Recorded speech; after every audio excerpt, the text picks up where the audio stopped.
have the name of the suspect in custody. The FBI investigating what they say appears to be another attempted assassination on former President Trump. A live look at the scene. The suspect, named Ryan Welsey Routh, described as somewhat calm, not showing emotion as he was detained today.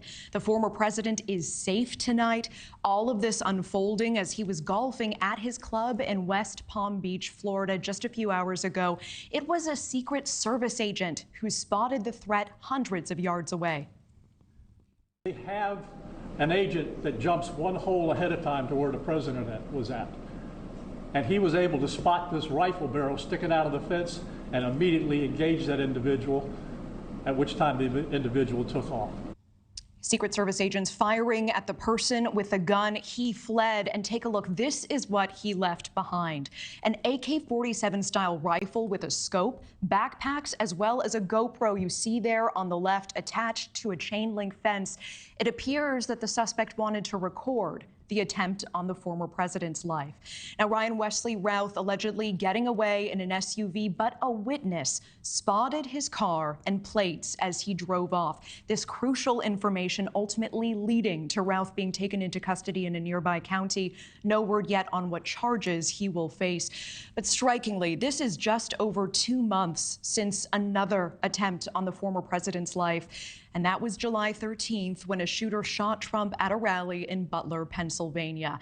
And now another attempt on his life thwarted today, thanks to that incredible spotting by Secret Service and that witness seeing something and immediately reporting it in West Palm Beach at the former president's own golf club. Now, NewsNation senior national correspondent Brian Denton, just about 20 miles away right now from where Routh was taken into custody.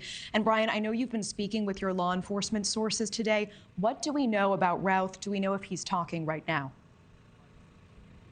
What I've been told, Natasha, is that initially he was not talking. You mentioned it. He showed no emotion, and he was not answering any questions from police initially. Whether that has changed in the last hour or so, we don't know. But we are outside the golf club right now. Trump's golf club is behind me. This is where the shooting happened. It was 1:30 this afternoon. That is when law enforcement officials say that one of the Secret Service agents responsible for securing the golf course while former President Trump was out golfing spotted this gunman in the bushes. It's a very, very wooded area along the fence line. So the Secret Service agent spots him with an AK-47, and the AK-47 pointing through the fence, pointing towards President Trump. President Trump was just 300 to 500 yards away. So we're told the Secret Service agent immediately starts shooting at the gunman. Okay, we don't believe that the gunman was able to fire off any shots, but the Secret Service immediately shoots at the gunman, and he takes off. He leaves, you see the pictures there, he leaves his AK-47, he leaves those tiles in a backpack up against the fence. It appears he was using tiles there that he had hung almost as a shield in case he got shot at. So he takes off, he gets into a Nissan, and he's on the run. Now, the lucky thing is, and you mentioned it, is that there was a witness who saw all of this go down and saw him get in the car and go on the run and was able to write down his license plate number and immediately called police and gave them the license plate number. I'm told that law enforcement put that license plate number into a database and that a short time later in Martin County, which is about 20 miles from where I am, a license plate reader picked up the suspect's license plate. Martin County Sheriff sends out his deputies. They're able to pull him over really with no issue at all. He doesn't fight back. He doesn't show emotion. He doesn't answer questions, but they get him in custody.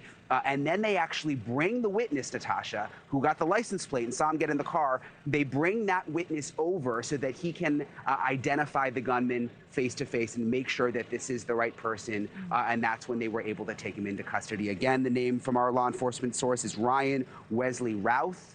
In terms of, what led up to this, motive, yeah, that and kind of Brian, thing, all of it's still under investigation. I want to talk about motive with you in just a moment, and any other details we're learning about him. But I want to bring us this breaking information. Our desk here at NewsNation just sending this out. Reportable that Routh was convicted in 2002 of possessing a weapon of mass destruction. This is according to online North Carolina Department of Adult Correction records. The records not providing any further details about that case, but again, 2002, possessing a weapon of mass destruction. He was convicted of that. This is the first sort of fleshed out information we're hearing about any sort of prior records, if this man was known to law enforcement before this. But, you know, Brian, is there anything else that we are learning about a motive, suspect's age, where he lives at this time?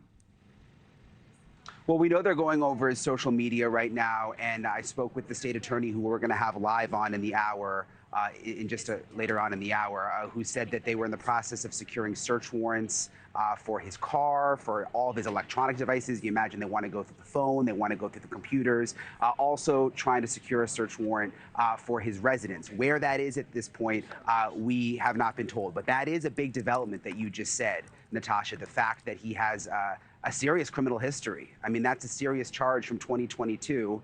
I guess not terribly shocking when you consider what he did out here at the golf club behind me, and came very, very close to being able to kill former President Trump. Again, the former president was just 300 to 500 yards from where this man was set up and had his gun sticking through the fence. Yeah, that is such a good point, Brian.